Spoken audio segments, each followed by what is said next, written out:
In your very varied and illustrious career, what do you consider to be your greatest achievement? I think building the cancer hospital because I had no experience of it.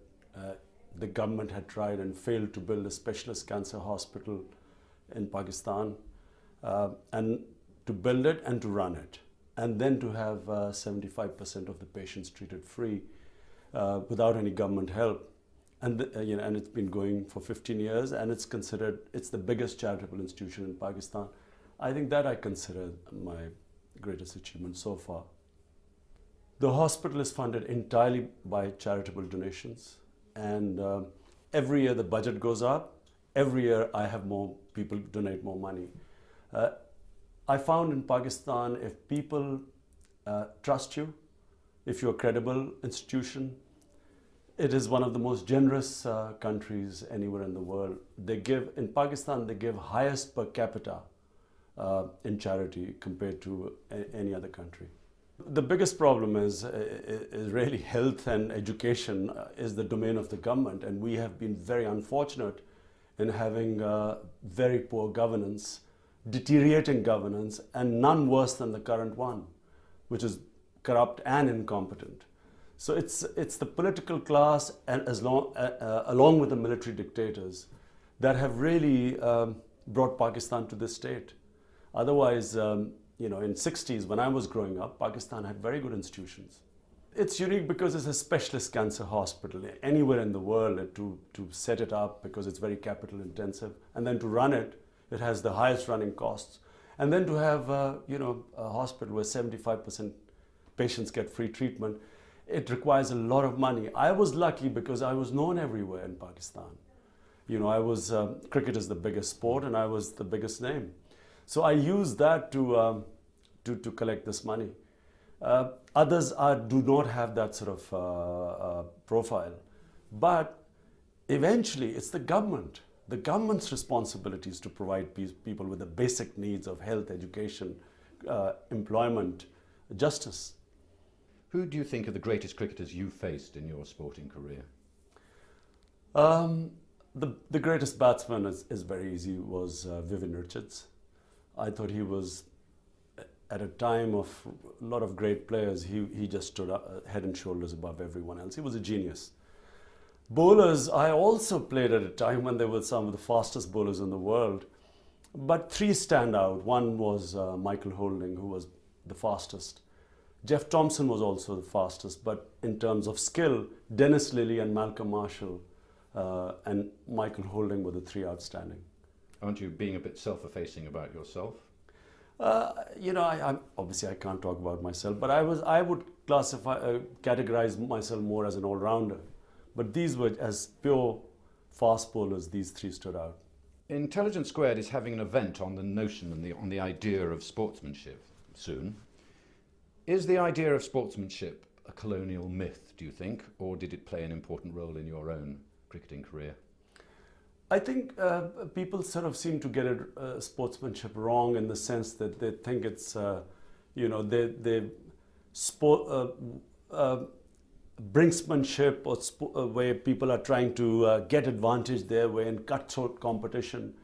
People sort of push the boundaries. But for me, the greatest lesson I learned from sport was this ability to never give up and keep fighting fighting to the last ball. I think once you have that sort of attitude, whatever you do in life, and whatever I have done, sort of taken big challenges, politics is probably the biggest challenge. But this lesson you learn, that you only lose when you give up. And if you don't give up, no one can defeat you. So it's an invaluable lesson that sport teaches you.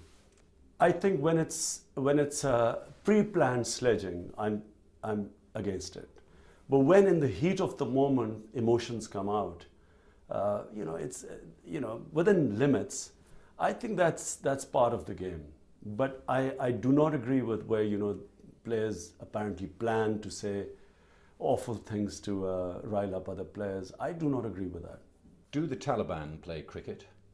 And could cricket be the solution to Pakistan's problems if they could be persuaded to do so? The Taliban, first of all, what are the Taliban? Taliban are basically are people in Pakistan's tribal area, the Pashtun tribes, who have risen up because Pakistan Army did military operations. And military operations where they use bombs, artillery, helicopter gunships, F-16s on villages. Exactly what the Americans did in Afghanistan. And it's a reaction, the Pashtun population in reaction. A section of them rose up. And because it was American versus Taliban, everyone who stood up against the Americans or the Pakistan Army called themselves Taliban. The solution is not cricket. The solution is to have a sensible way of dealing with this thing, which is not bombing them. The more bombing, the more Taliban.